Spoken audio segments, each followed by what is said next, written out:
Hey guys, Mike Bland here, Dark Side Operations in St. Louis. Man, you know, the more you try to grow a YouTube channel and, online content, man, it can be very challenging, you know? So one thing that I wanted to talk about today was really racking my brain to think of things. And, I know the big topic nowadays is tactical training and all the CQB and sniper stuff.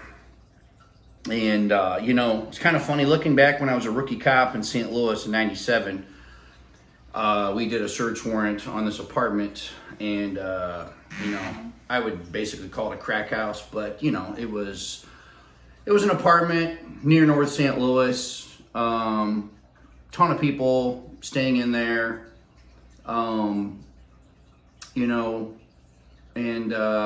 Actually looking back on it, I remember it was not a place that was really up on my radar much as a cop.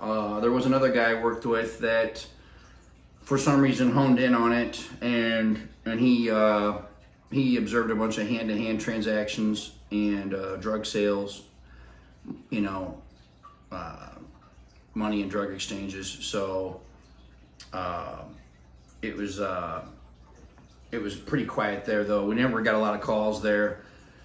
And he ended up getting a search warrant for that place. And so this was my first time ever, kicking a door in and going in, the SWAT team and raiding a place. And I remember the adrenaline, overload was really just stupidly high, and I think there was about 6 of us stacked up and breached the door, went in, and it was way too loud, way too much chaos, way too much yelling and screaming, and guns waving everywhere, and it was really not done professionally back then, and that night it wasn't done professionally by us. But it's amazing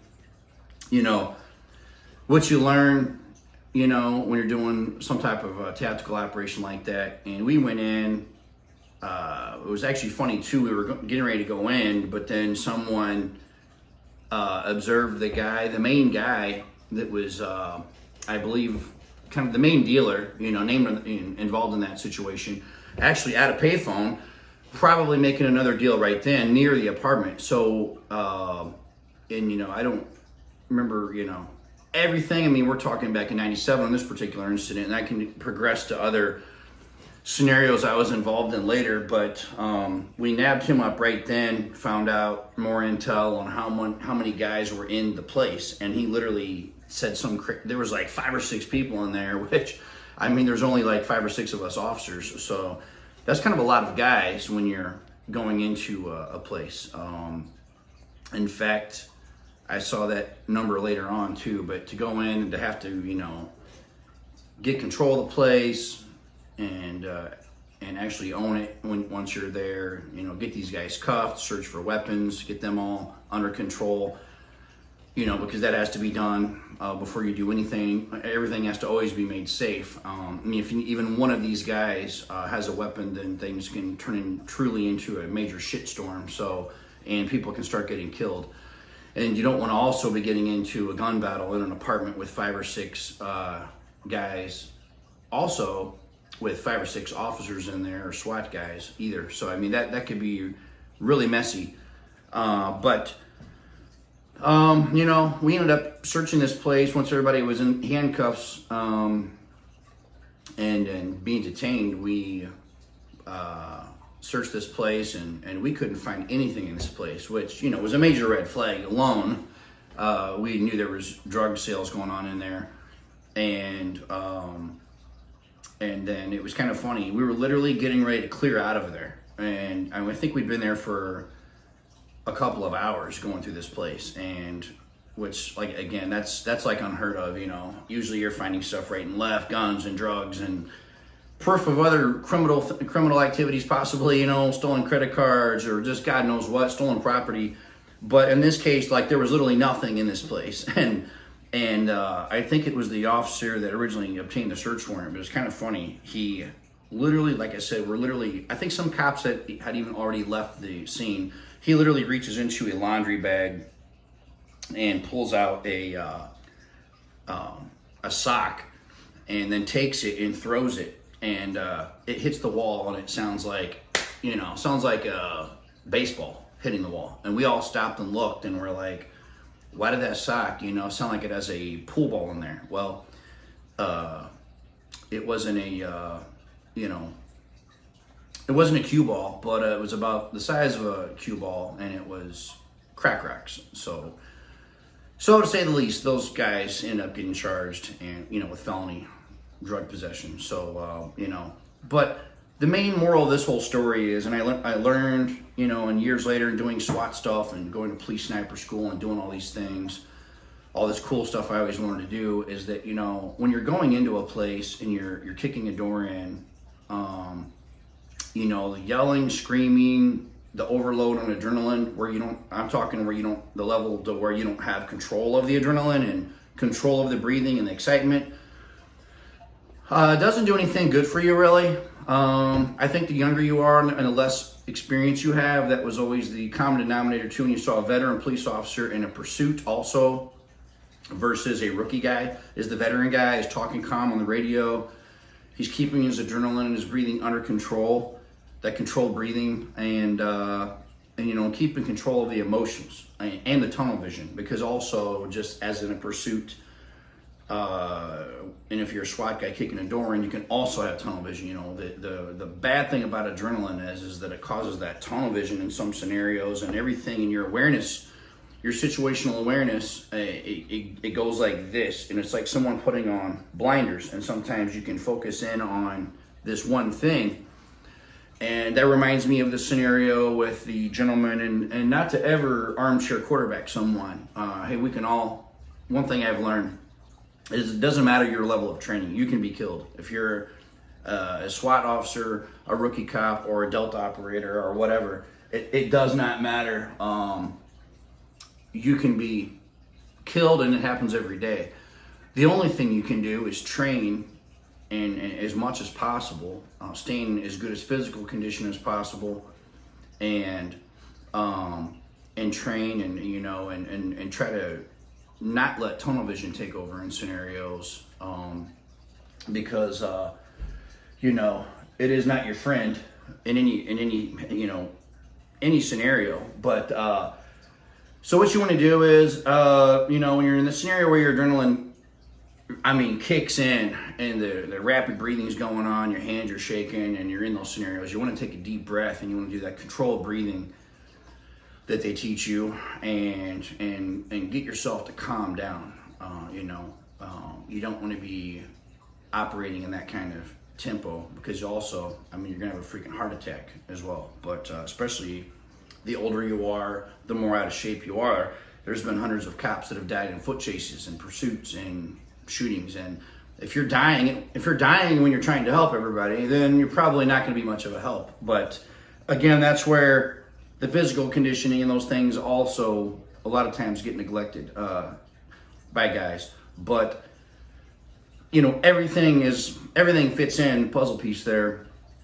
But the tunnel vision, and I just realized, man, the ADD is full tilt today. I got totally off the example I was using. The gentleman that was in the active shooter scenario in Walmart, in whatever state that was a few years back, it was, shared, it went viral, it was used in a lot of training scenarios, but the guy was in the Walmart.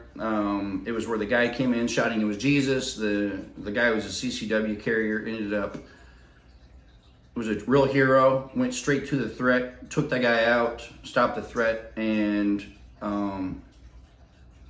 problem was the threat had a second threat, which I believe was the gentleman, the bad guy's wife. She comes around the corner and she shoots and kills the guy. So, would I call that tunnel vision?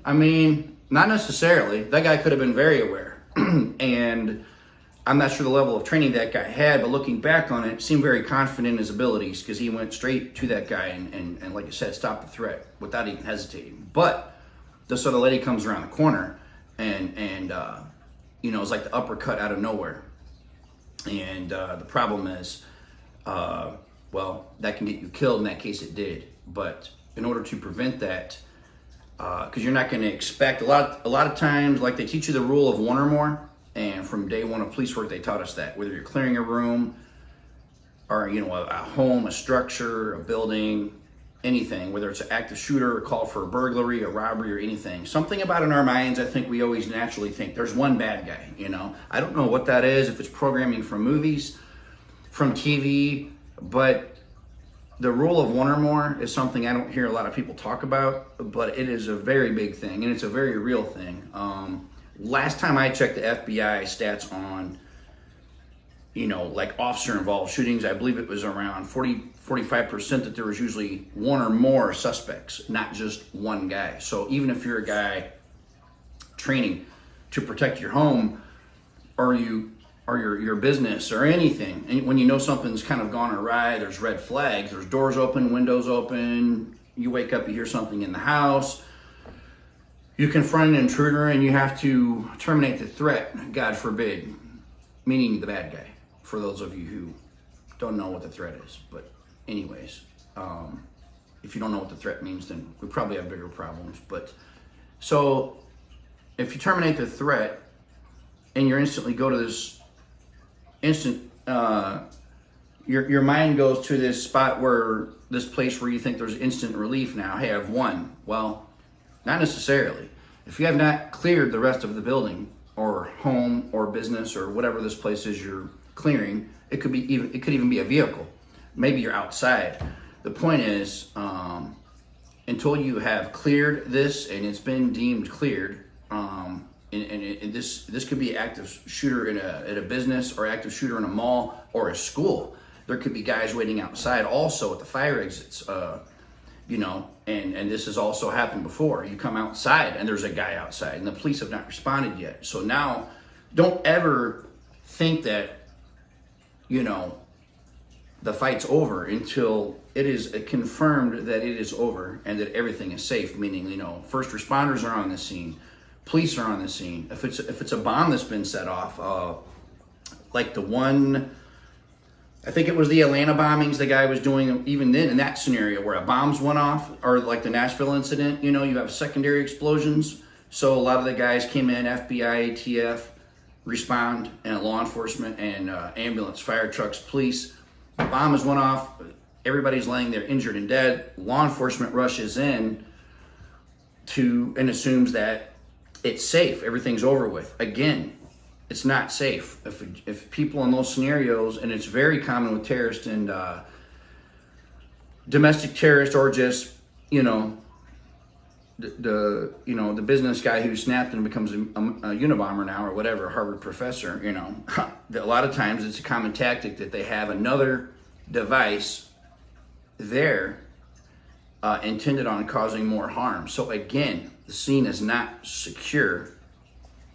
Sure, if you want to, it's a very noble thing to go in and to get those injured people and get them out of there, and I believe that should be done. Of course, you're risking your life doing that, because if there is another device, then you're probably going to die if that's that guy's intentions. But, I think the big takeaway from this video is, preventing tunnel vision, the rule of one or more, of always making sure that, don't just assuming there's one bad guy. A lot of guys are learning all this stuff of getting night vision goggles and decking out their ARs and taking tactical classes, but I don't ever hear anyone talking about some of these basic fundamentals. And without those, I don't care what you learn or how cool or Gucci'd up your AR, your night vision as you spent $40,000 on. If you don't know basic fundamentals of how to survive, encounters or threats, you're going to get killed, and you're going to get killed real fast. So assuming things, well, if you write it out on the chalkboard like your 5th grade teacher taught you, it spells ass, you, and me. So, anyways, guys, you have any questions, comments, concerns,